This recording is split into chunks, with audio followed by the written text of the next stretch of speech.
They keep running the same tired play. Axios is reporting that Trump had a phone call with Netanyahu and he yelled this and that. Who still believes this crap? Who still believes it? Like every other week they come out with this type of story. Every once in a while they make it seem like, oh, Trump, he's mad at Netanyahu.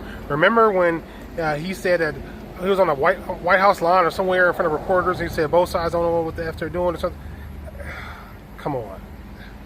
Talking about Israel and the Palestinians or whatever. It's the same tired play. He's pretending like he's standing up to Netanyahu. He does it every time he gets to the point where he realizes that people see that he's basically a shill for Netanyahu. And the latest report showed that claimed that he told Netanyahu that he would be in jail if it wasn't for him. Okay, it's the same tired play, same thing. And then they make it sound like, oh, there's friction between Trump and Netanyahu. Trump's going to do exactly what his master tells him to do. Who's still fooling for this crap? Who's going for it? I'm not.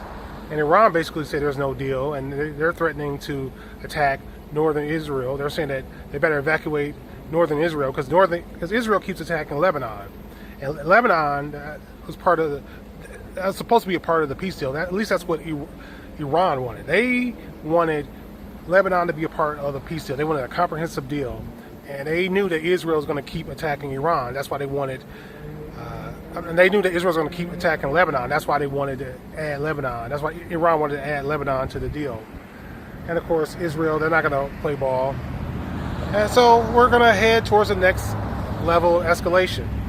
And Trump's going to keep saying that, oh, we're close to a deal. And the next day he's going to say, I think recently he said he didn't care about the negotiations. It's just, I've never seen somebody do a thoroughly terrible job as President of the United States. And I haven't been a fan of any of the presidents in my lifetime, but this guy is failing on almost every aspect. It's really amazing. And then you have this game that Congress is playing. I think they had Pam Bondi or somebody testify, but it wasn't under oath. It was an interview. Like, what's the point of that?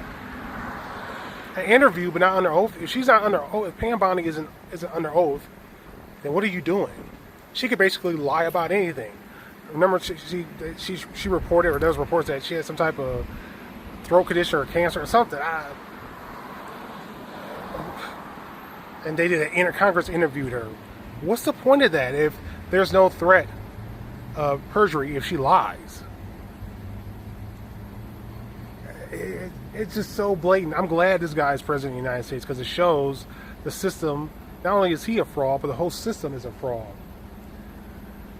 And the one guy who stood up to this guy, one of the people, Massey, he got kicked out of Congress because AIPAC dumped and all the pro-Israeli groups dumped a bunch of money into his race to get him booted out. Well, again, it's just one of those moments that show you, hey, this is how this country really works. So hostilities between the United States and Iran has pretty much resumed. Iran, SITCOM, the U.S. is claiming that Iran tried to hit some targets in Kuwait. SITCOM claims that they intercepted some missiles launched by Iran. They also claim that they hit Iran, some sites in Iran today. And Zero Hedge is reporting that Iran's basically cleared a lot of those tunnels that were hit by the American forces. I think they cleared 50 out of 69 tunnels. I think it's around 18, 19 that were linked to production sites. So, and I also wonder if the Chinese are helping the Iranians.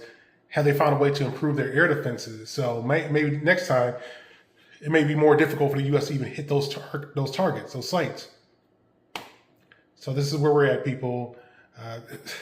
It's funny watching people go on these podcasts and try to talk about what's going on inside of Trump's head.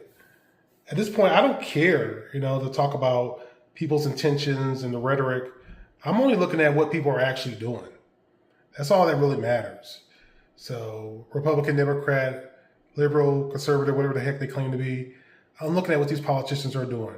Trump has given Congress plenty of reasons to go forward with a real impeachment.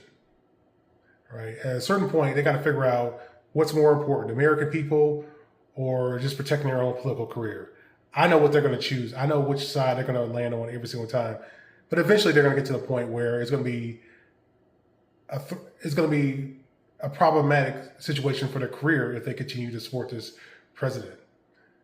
So it'll be interesting to see how they make that calculation. Anyway, here in Georgia, we're going to see the price of gas go up because the gas tax is going to be reinstated.